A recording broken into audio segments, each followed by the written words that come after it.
UNA defensive coordinator Steadman Campbell joins us in this Lion Vision update presented by CBNS Bank. Talking UNA spring football, we're going to focus on the defensive side of the football with the defensive coordinator. And Coach Campbell, 8 starters returned from a season ago, great veterans, some youth in the mix as well. Up to this point, how's spring training been going for this side of the football?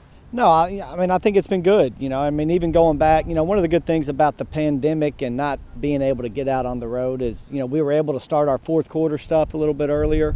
Our mat drills, we extended that a little bit this year. So guys have put in the work in. They've worked hard, had a good spring. I think we've had 8 practices. So we're excited to get these last 7, and obviously there's guys that need to continue to improve and get better, but it's been a good group. They've been enjoyable to be around. They've put in the work, and it's good to see them out here on the field. Let's run through some position groups and get some of the highlights of this spring. Defensive line led by a veteran, big fella inside, Broderick Martin. And again, you got a couple of guys sitting out, recovering. You got some young guys getting reps as well. For the defensive line, what have you seen out of them so far? Well, I think it starts with Broderick. I think he's had a really good spring up to this point. That kid's continued to mature and get better each year he's been here. He's always had the tools.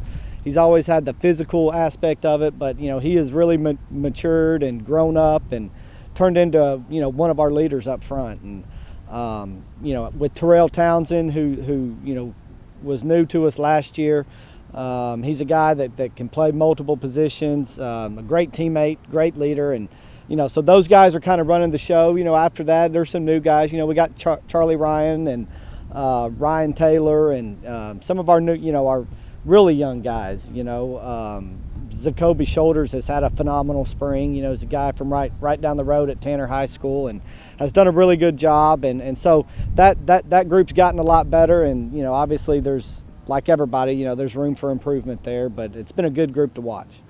Let's jump into the linebacker room, another room with a lot of experience back, and it starts with Will Evans, a senior who's taking advantage of that extra year of eligibility. What kind of a boost has he been leadership-wise for that group? Well, you can't put a price tag on experience, and Will's definitely got that. He's played 4 years for us. He knows knows what we're trying to do. So to have a guy like that obviously helps the ones around him.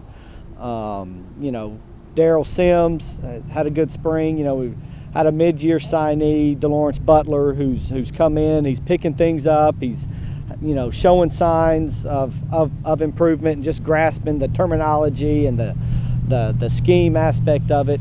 So it's a group that outside of Will, there's some question marks there, and it's a lot of opportunity for those guys to separate themselves and turn into one of those other starters. So you got Jacob Cummings as well, who's probably be a sophomore or so on the field due to COVID, but it seems like he's been here 4 or 5 years. So he's done well. We got 2 more scrimmages. We got a scrimmage Saturday, and then of course the spring game next Thursday. And for those linebackers, there's no all these 7-on-7 drills and inside drills. There's just no replacing the actual scrimmage aspect of it. So we're excited to see these guys these last 2 weeks. We'll move back to the secondary, and again, I know it's a big boost having KJ Smith back, Kyrie Fields, Alonzo Creighton, guys that played a lot. But the secondary, coach, how much are they capitalizing on this springtime? Yeah, we're a little thin at that spot right now, but the good part of that is we've got guys playing corner, nickel, safety. So we're getting a lot of guys, a lot of reps at different positions, and so we've got a good core returning. We've got some help coming, and the guy, the new guy, the young guys that are here, they continue to improve, and we've got an opportunity to put a really good unit out there, and it's just how we handle ourselves, for the rest of this spring, in the off season, the summer. Got a chance to be really good. We've just got to put the work into it. Coach Campbell, a great rundown. We appreciate the time. Thank you.